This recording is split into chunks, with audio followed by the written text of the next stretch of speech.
lagi pada video pembelajaran geografi untuk kelas 10 SMA. Tentunya masih bersama saya Thomas Rinto Haromunte. Nah, ini merupakan lanjutan dari pembahasan bab 4 ya. Dimana pada video ini kita akan mengkaji atau membahas yang pertama nanti teori pembentukan tata surya, lalu yang kedua susunan dari tata surya, yang ketiga klasifikasi ataupun penggolongan dari planet. Nah, seperti biasa, tujuan atau target pembelajaran yang hendak kita capai yaitu diharapkan siswa mampu mendeskripsikan atau menjelaskan teori pembentukan planet bumi ya. Baik, kita kaji yang pertama konsep dari tata surya. Tata surya bisa kita artikan sebagai suatu kelompok benda langit yang terdiri atas bintang dan benda-benda langit seperti planet, satelit, asteroid, meteoroid yang mengelilingi bintang tersebut. Nah, lalu bintang adalah benda langit yang memiliki cahaya sendiri dan menjadi poros ataupun pusat bagi benda langit lainnya. Ya, jadi bintang ini memiliki cahaya sendiri dan bukan cahaya pantulan ya. Lalu selanjutnya planet. Planet adalah benda langit yang mengelilingi bintang ya. Lalu ada lagi satelit. Satelit yang dimaksud satelit alami ya, bukan satelit buatan. Nah, satelit ini adalah benda langit yang mengelilingi planet. Nah, kemudian ada asteroid. Asteroid adalah benda langit dengan jumlah yang sangat banyak dan mengorbit di antara planet Mars dan Jupiter. Nah, selain itu ada lagi meteoroid ya. Meteoroid adalah benda luar angkasa atau benda langit dengan arah orbit yang tidak teratur. Merupakan hasil pecahan dari benda langit lainnya seperti pecahan dari asteroid ya. Nah, selanjutnya coba kita kaji teori ataupun hipotesis terjadinya tata surya. Teori pembentukan tata surya. Secara umum ada 5 teori. Teori yang pertama adalah teori nebula ataupun teori kabut. Teori nebula ini dikemukakan oleh Immanuel Kant dan Pierre Laplace.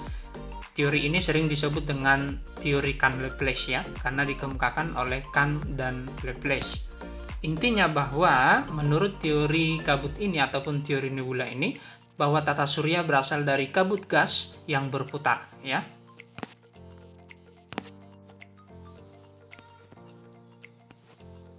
Nah, berikut merupakan ilustrasi terjadinya tata surya menurut hipotesis nebula ataupun kabut ya. Jadi, yang pertama sekali adalah terjadi perputaran kabut akibat gravitasi dari pusat. Lalu, selanjutnya kabut akan memadat, suhunya meningkat dan menjadi matahari. Nah, kemudian matahari berputar cepat ya sampai melepaskan cincin gas di sekitarnya. Ya, cincin gas kemudian menggumpal dan menjadi planet-planet, kemudian satelit dan benda langit lainnya. Nah, inilah inti dari teori nebula yang dikemukakan oleh Immanuel Kant dan Pierre Laplace tentang pembentukan tata surya. Kita lanjut yang kedua, yaitu teori planetesimal yang dikemukakan oleh Thomas Chamberlain dan Moulton ya. Inti dari teori planetesimal ini bahwa tata surya berasal dari peristiwa pasang naik ya.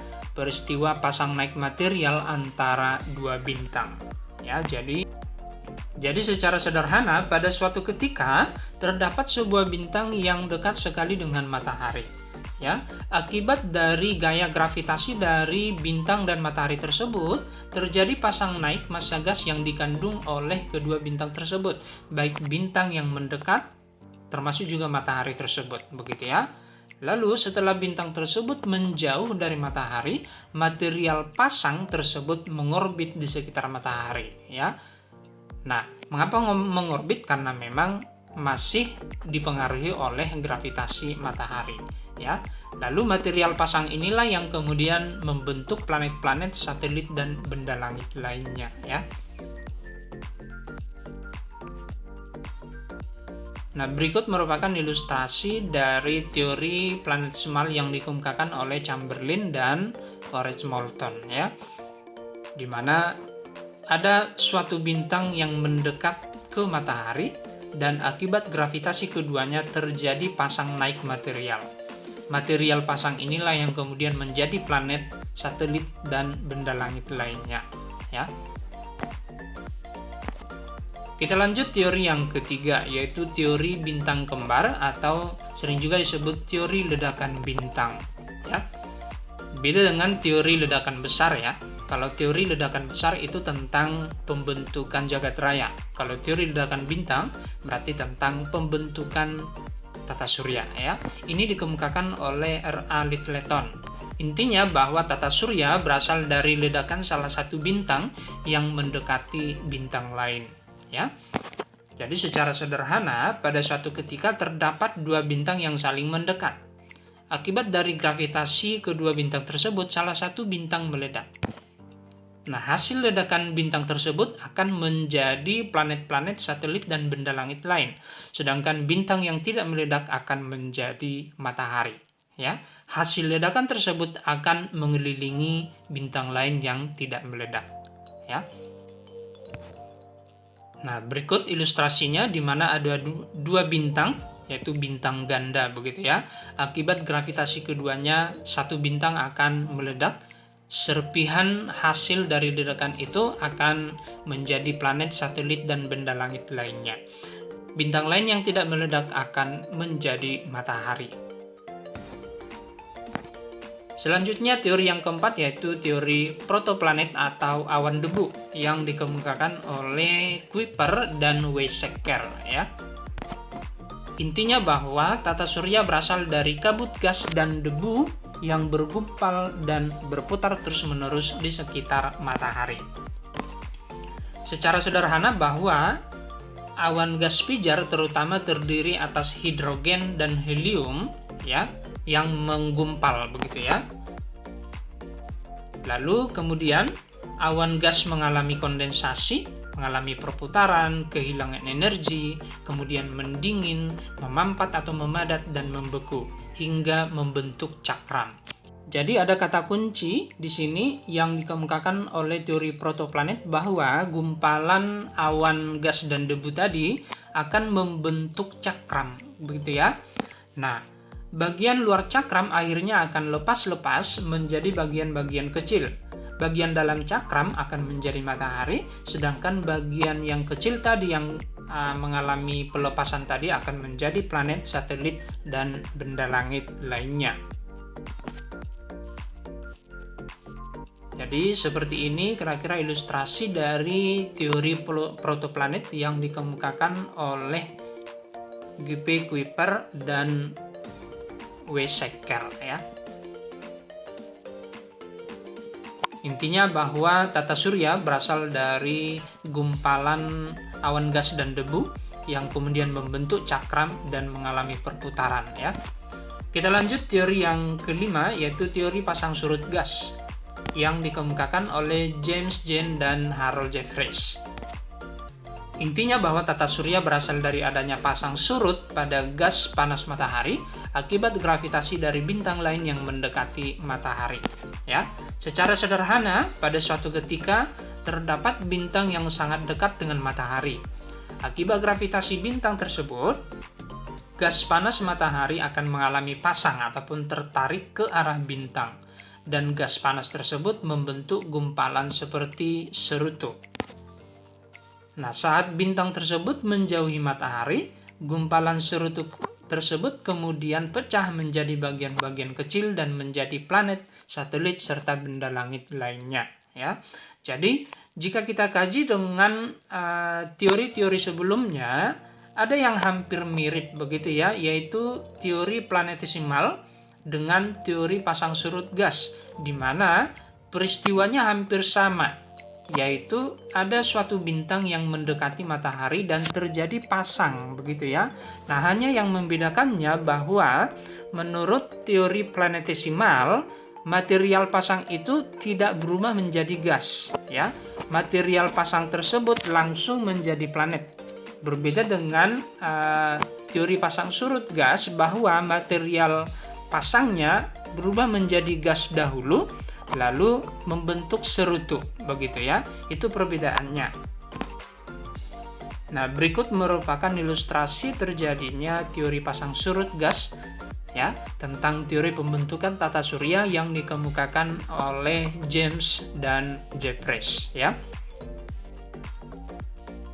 Jadi ada kata kunci juga yang ada dalam teori pasang surut gas ini, bahwa material yang mengalami pasang tersebut akan menggumpal membentuk seperti serutu ya. Serutu inilah yang kemudian berubah menjadi planet, satelit, dan benda langit lainnya ya. Nah, sekian mengenai teori pembentukan tata surya. Sekarang kita lanjut tentang susunan dari tata surya. Yang pertama sekali adalah matahari. Matahari merupakan bintang yang paling dekat dengan bumi ya. Suhu inti matahari mencapai 14 juta derajat Celcius, bahkan bisa lebih ya. Kemudian suhu permukaan mataharinya antara 5.000 sampai 6.000 derajat Celcius. Warna matahari di pagi ataupun sore hari lebih kepada kemerah-merahan ya. Sedangkan warna matahari pada siang hari lebih ke putih, ke kuning-kuningan. Adapun jarak terdekat matahari ke bumi sekitar 147,5 juta kilometer. Sedangkan jarak terjauhnya ataupun apheliumnya sekitar 152,5 juta kilometer ya. Sehingga jarak rata-ratanya 150 juta kilometer ya. Adapun waktu yang dibutuhkan oleh sinar matahari untuk sampai ke bumi adalah 500 detik ataupun 8,33 menit. Jarak antara matahari ke bumi disebut satu satuan astronomi atau satu astronomic unit ya. Kita bisa lihat pada gambar berikut yang menjadi struktur matahari ya, di mana terdiri dari inti matahari, kemudian ada zona radiatif, lalu ada zona konvektif, lalu ada daerah fotosfer, ada bagian kromosfer hingga bagian korona ya. Kita lihat penjelasannya satu persatu. Yang pertama adalah inti matahari. Inti matahari menjadi sumber energi utama dari matahari ya. Lalu ada zona radiatif atau zona radiasi. Zona radiasi ini merupakan wilayah luar dari inti matahari yang berfungsi sebagai tempat transformasi energi dari inti matahari ke seluruh permukaan matahari. Ya, jika kita bandingkan antara inti matahari dengan zona radiasi, bahwa suhu di zona radiasi sudah lebih dingin ya. Yang ketiga adalah zona konvektif atau zona konveksi. Nah, suhu turun secara drastis pada zona ini sehingga energi panas matahari akan disalurkan lebih cepat dibandingkan zona radiatif tadi. Kemudian yang keempat adalah bagian fotosfer. Ini merupakan permukaan matahari yang dapat diamati dengan bantuan media teleskop. Energi yang dihasilkan dari fotosfer sebagian besar cahayanya diterima oleh bumi. Lalu ada bagian kromosfer. Ini adalah bagian bawah atmosfer matahari ya.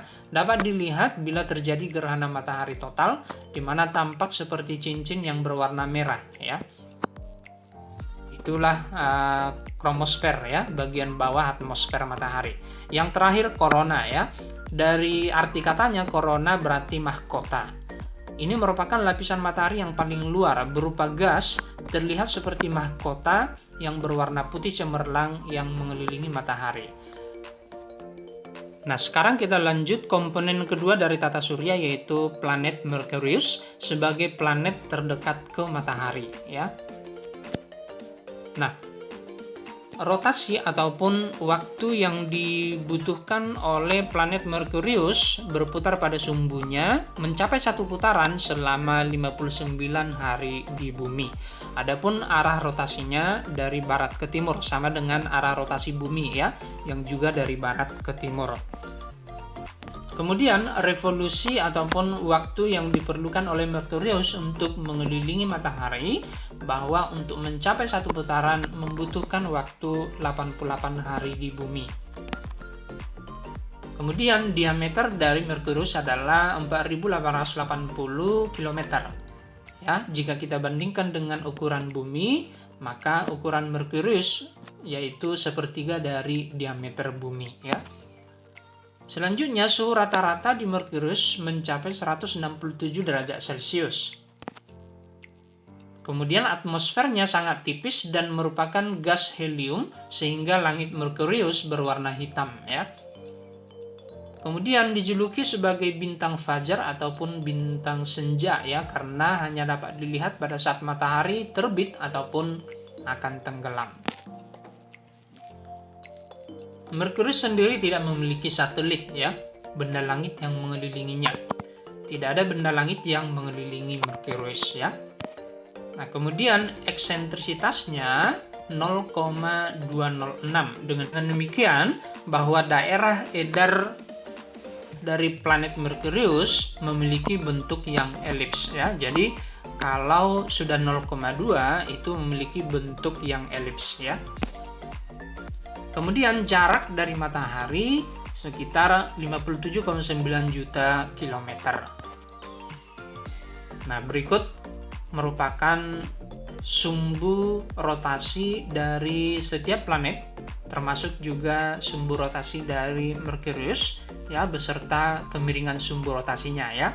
Dimana jika kita lihat bahwa Merkurius itu hampir vertikal, ya, hanya 0,1 kemiringan dari sumbu rotasinya, ya.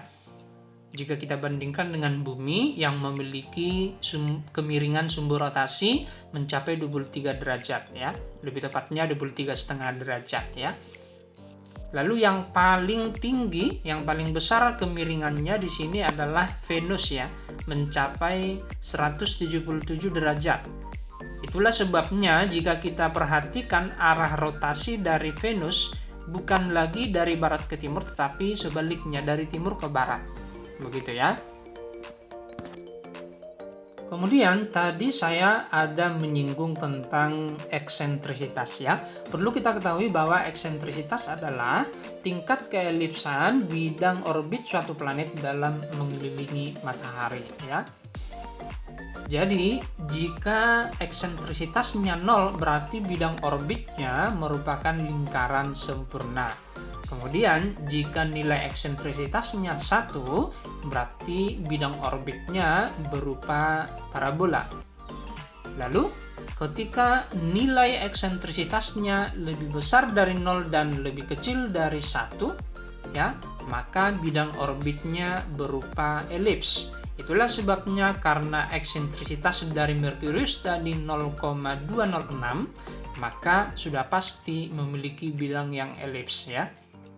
Nah, kemudian jika nilai eksentrisitas lebih besar dari 1, maka bidang orbitnya berupa hiperbola, ya.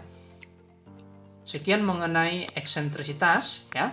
Nanti kita bisa kaji lebih jauh eksentrisitas dari masing-masing planet, ya. Kita lanjut dulu planet yang kedua sebagai komponen ketiga dari tata surya, ya, yaitu planet Venus. Nah, adapun rotasi, yaitu waktu yang diperlukan Venus untuk berputar pada porosnya mencapai satu putaran, yaitu selama 243 hari di bumi dengan arah dari timur ke barat, begitu, ya.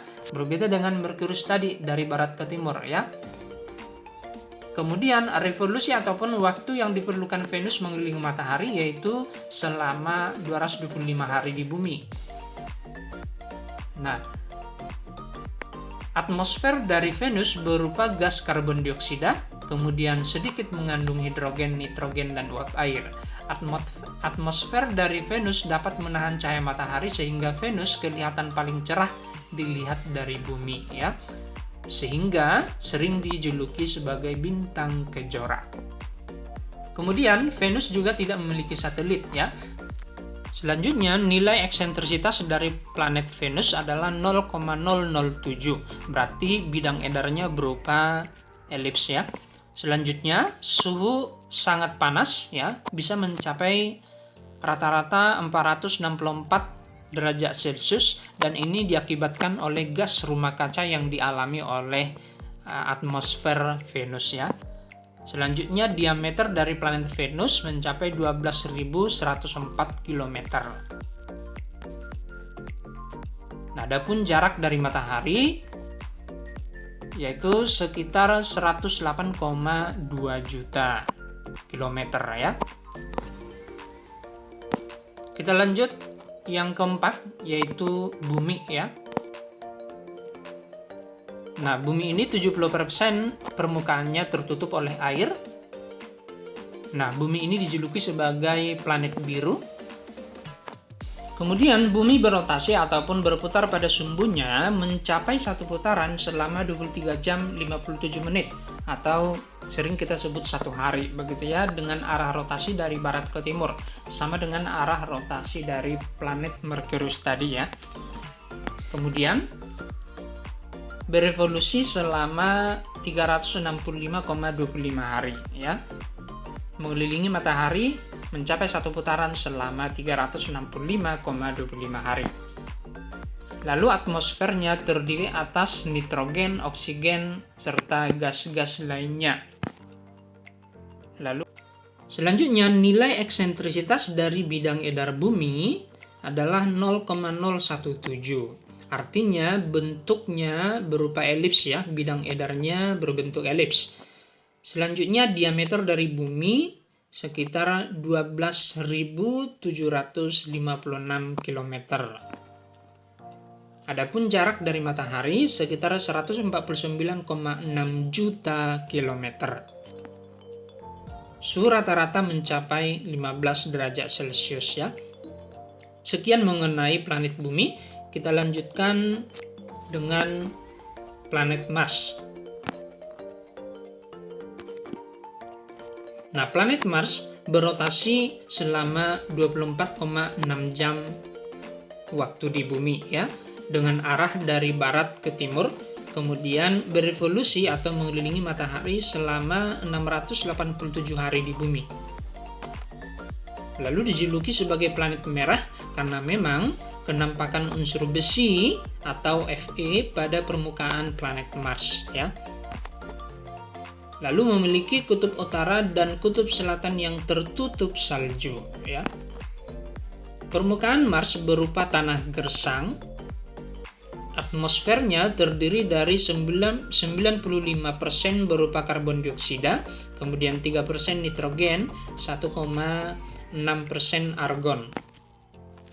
Suhu rata-rata di Mars itu minus 46 derajat Celcius. Lalu memiliki dua satelit alami yaitu satelit Phobos dan satelit Deimos. Adapun nilai eksentritas dari bidang edar Mars yaitu 0,0093. Artinya bidang edarnya berbentuk elips ya. Terdapat gunung yang paling tinggi di semua planet yaitu Gunung Olympus ya atau Olympus Mons dengan puncak mencapai 22 juta kilometer dari permukaan Mars. Sekali lagi, Olympus Mons ini merupakan gunung yang paling tinggi di semua planet ya. Yang ketinggian puncaknya itu mencapai 22 km dari permukaannya ya, dari permukaan Marsnya ya. Selanjutnya diameter dari Mars adalah 6.794 km ya.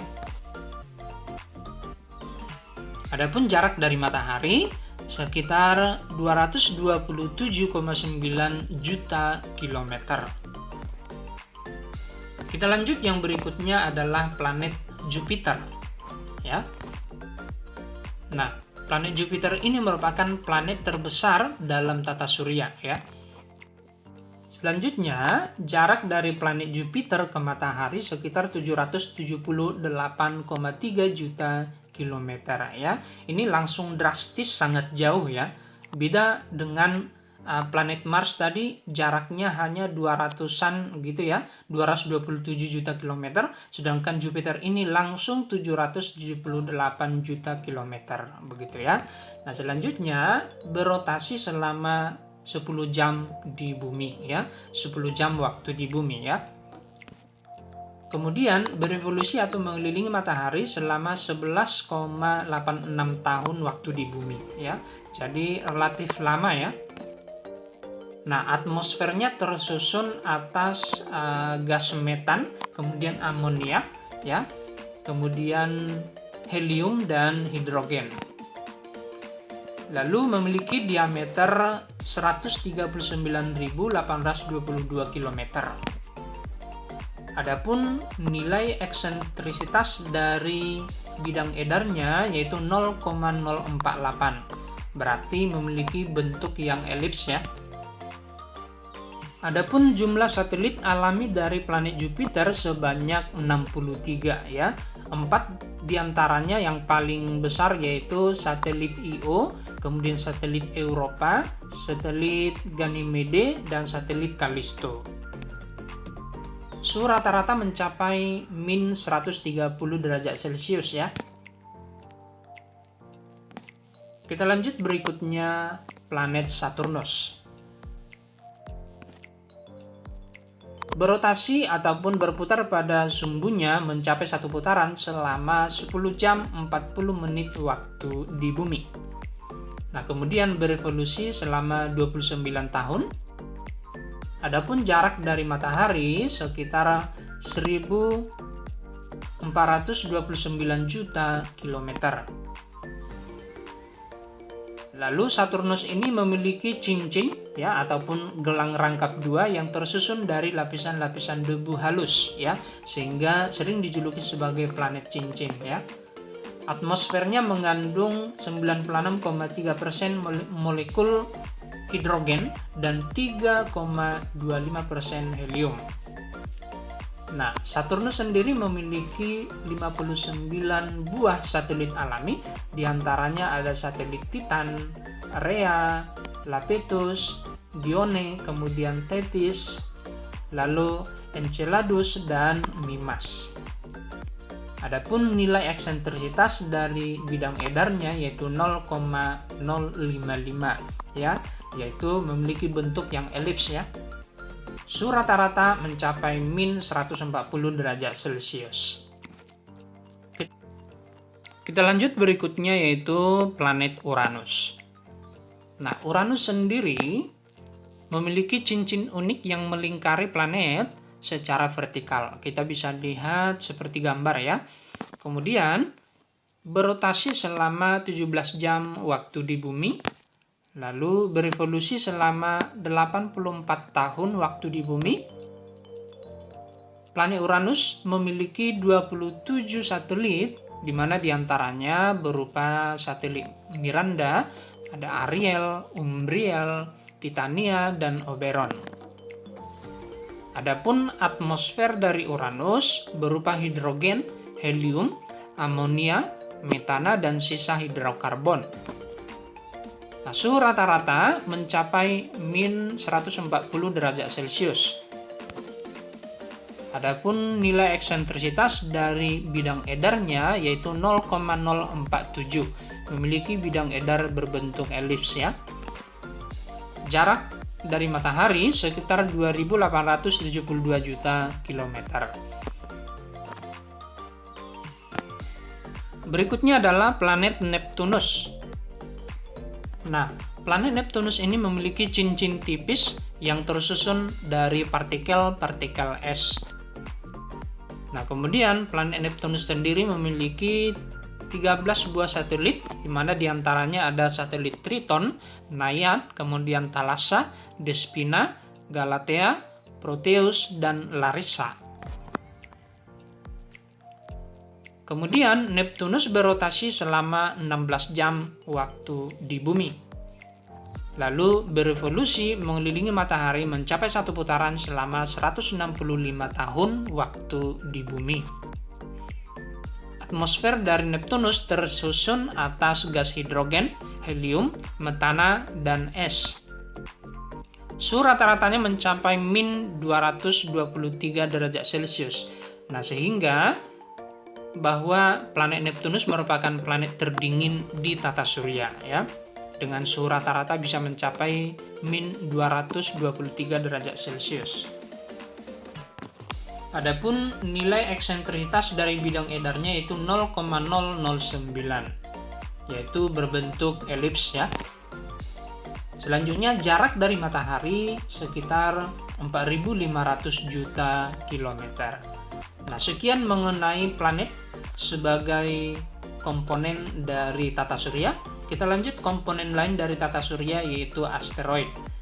Nah, tadi di awal saya juga sudah mengatakan bahwa asteroid ini merupakan benda luar angkasa dengan ukuran yang lebih kecil dari planet, lalu memiliki jumlah yang sangat banyak dan mengorbit di antara planet Mars dan Jupiter. Nah, berikut kenampakan dari orbit asteroid, di mana kita bisa lihat berada di antara planet Mars dan planet Jupiter dengan jumlah yang sangat banyak, begitu ya. Selanjutnya, unsur berikutnya pada tata surya yaitu meteoroid dan meteor ya. Nah, meteoroid merupakan benda langit yang ukurannya lebih kecil dari asteroid dan bergerak di antara planet-planet dengan arah tidak teratur. Jika meteoroid terlalu dekat dengan bumi, akan tertarik oleh gravitasi bumi dan terbakar pada atmosfer bumi. Ini kita kenal dengan meteor, atau bagi orang awam disebut dengan bintang jatuh. Berikut kenampakan dari meteor yang terbakar pada atmosfer bumi. Nah, berikutnya adalah komet. Ya, ini unsur terakhir yang kita pelajari sebagai unsur ataupun komponen pada tata surya ya. Nah, komet merupakan benda langit berupa kumpulan partikel gas dan debu yang membeku saat jauh dari matahari.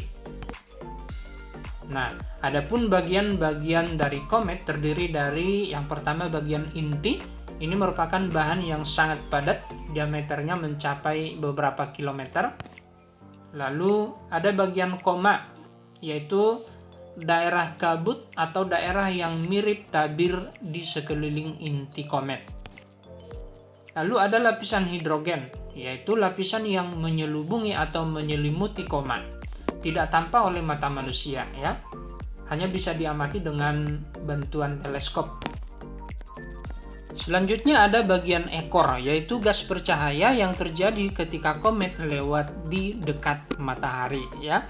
Jadi sekali lagi ekor ini akan bercahaya mencair ketika dekat dengan matahari, lalu akan membeku kembali ketika menjauhi matahari ya. Nah, berikut merupakan bagian-bagian dari komet yang bisa kita amati pada gambar serta peredaran dari komet begitu ya.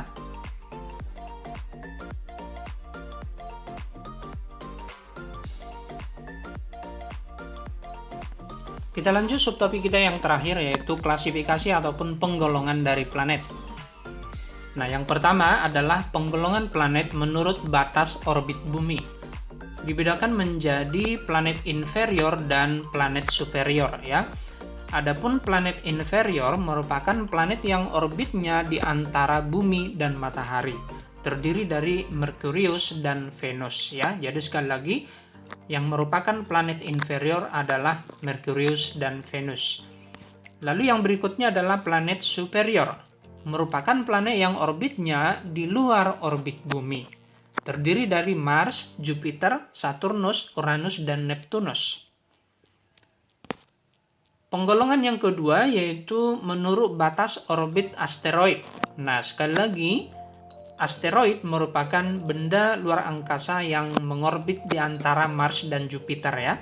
Sehingga dibedakan menjadi dua, yaitu planet dalam dan planet luar. Planet dalam adalah planet yang orbitnya di antara asteroid dan matahari. Terdiri dari Merkurius, Venus, Bumi, dan Mars. Jadi ada 4 planet yang merupakan planet dalam ya. Adapun planet luar adalah planet yang orbitnya di luar orbit asteroid, mulai Jupiter, Saturnus, Uranus, dan Neptunus ya. Yang ketiga, penggolongan menurut sifat planet. Yang pertama adalah planet terestrial ya, yaitu planet yang sifatnya mirip dengan planet bumi ya. terdiri dari Merkurius, Venus, dan Mars. Jadi ada 3 yang menjadi planet terestrial. Nah, selanjutnya ada planet Jovian ya, yaitu planet yang sifatnya tidak mirip dengan bumi atau berbeda dengan bumi, terdiri dari Jupiter, Saturnus, Uranus, dan Neptunus. Baik, sekian materi yang kita pelajari pada video kali ini. Jika ada pertanyaan, kalian bisa buat pertanyaannya di bagian komentar ya. Akhir kata saya ucapkan selamat belajar dan tetap semangat.